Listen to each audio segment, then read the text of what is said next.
Boa noite, sejam todos bem-vindos às salas de biologia. Hoje eu vou falar também um pouco sobre desenvolvimento embrionário, quais são as etapas que ocorrem durante as fases do desenvolvimento do embrião. Essa é uma imagem de um feto humano e que ele já está completo. É uma imagem muito bonita. Bem, as divisões embrionárias elas não só alcançam os mamíferos, elas também fazem parte de outros cordados. Os seres cordados, recapitulando um pouco, são seres que em alguma fase do seu desenvolvimento eles tiveram tubo neural dorsal, notocorda,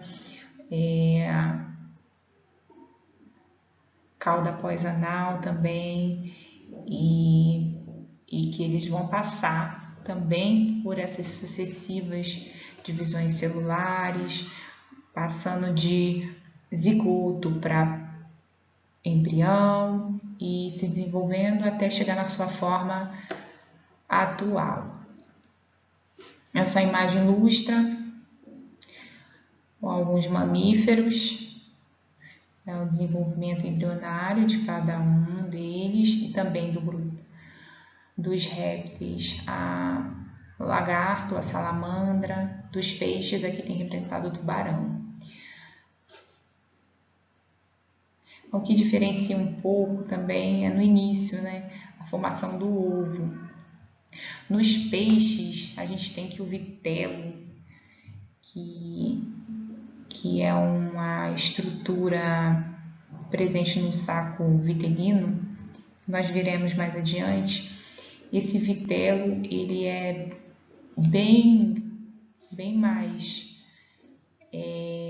expansivo na parte do polo vegetal, né? Essa parte inferior aqui de baixo. Então, as células do polo vegetativo, elas são um pouco maiores em relação às células do polo animal. Bem, e nos mamíferos a gente vê que há uma divisão celular em que as células elas são todas iguais, né? A divisão celular é uniforme.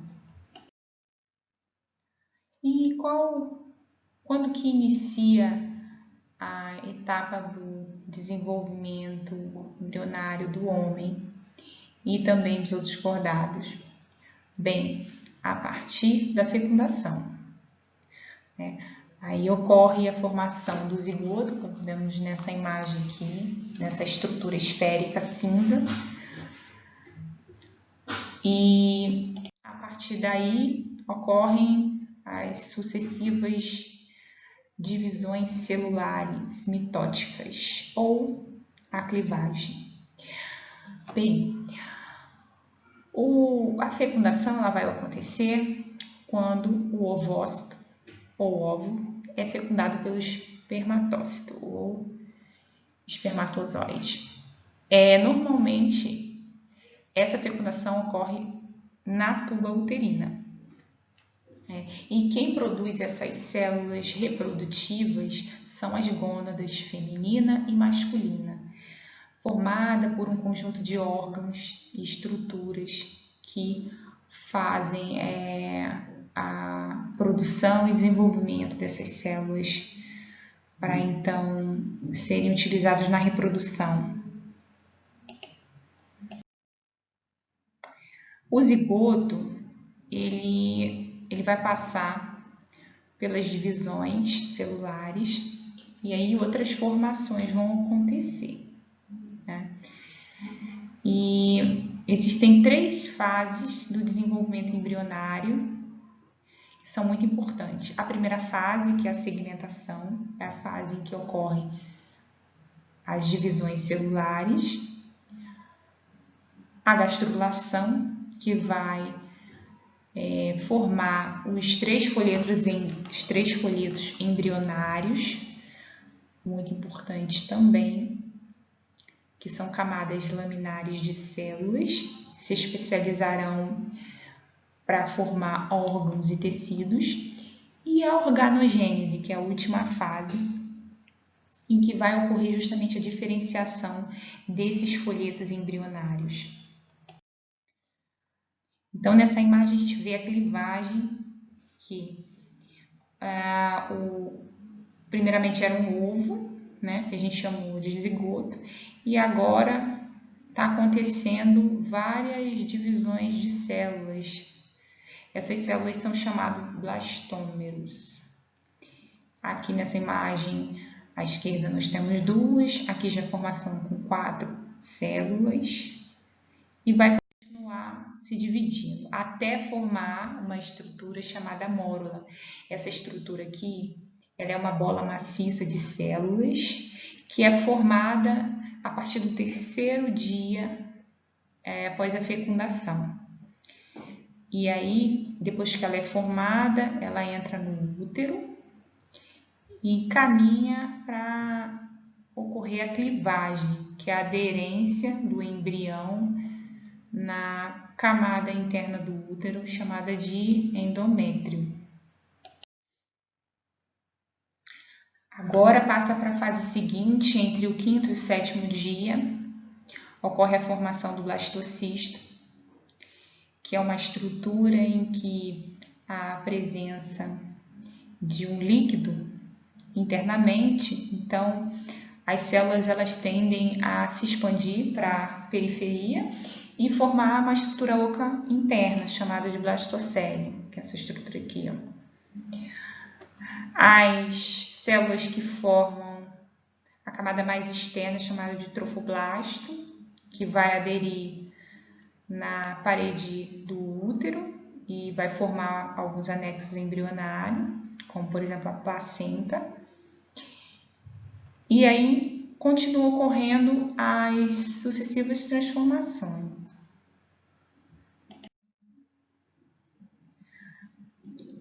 Bem, após a formação do blastocisto, vai entrar na segunda fase, que é a gastrulação, formando então uma estrutura chamada gástrula. Essa gástrula ela é formada pelos 3 folhetos embrionários, pelo ectoderma, que é mais externo, o endoderma mais interno, e o mesoderma ele fica aqui, entre uma camada e outra, intermediário.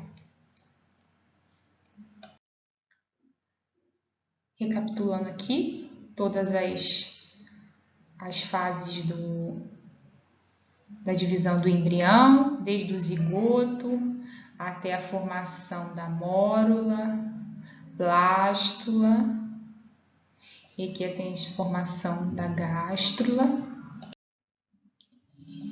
E falando um pouco sobre os 3 folhetos embrionários, o ectoderma, que forma o sistema nervoso central, periférico, forma também alguns anexos como pelo, unhas, o esmalte do dente, também o epitélio da orelha, do nariz, do olho. O endoderma, que forma as glândulas da tireoide, paratireoide, o revestimento epitelial de diversos órgãos, muito importante também. E o mesoderma, que é o último folheto embrionário a ser formado. Ele que forma os ossos, cartilagens, músculo e tecido. Vasos linfáticos também, os vasos sanguíneos.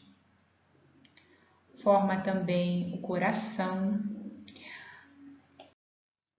E nessa imagem aqui tem desde a fecundação, que é a imagem da letra A, até a formação do embrião de 52 dias. Bem, a gente chama de fase crítica a fase que compreende da 4ª semana à 8ª semana, que é uma fase muito importante, onde podem ocorrer realmente, que a gente diz de doenças, né, congênitas, alguns erros de divisão embrionária causando problemas no embrião. E aqui a formação dos anexos embrionários, que é o saco vitelino, o ânion, o córion e o alantoide. A placenta também, mas a placenta ela só faz parte da formação dos anexos dos mamíferos. Os outros grupos de animais não possuem essa estrutura ainda. O saco vitelino ele é presente em todos os grupos de cordados, porém, nos mamíferos ele é preenchido com líquido, ele não tem o vitelo. O vitelo vai ser uma reserva nutritiva que vai auxiliar na nutrição do embrião. Então, ele está presente nos peixes, répteis e aves. Ele é bem abundante nesses 3 grupos. O ânion, ele vai proteger contra choques e também impactos. Então, foi uma estrutura embrionária muito importante na evolução, porque os animais terrestres, eles têm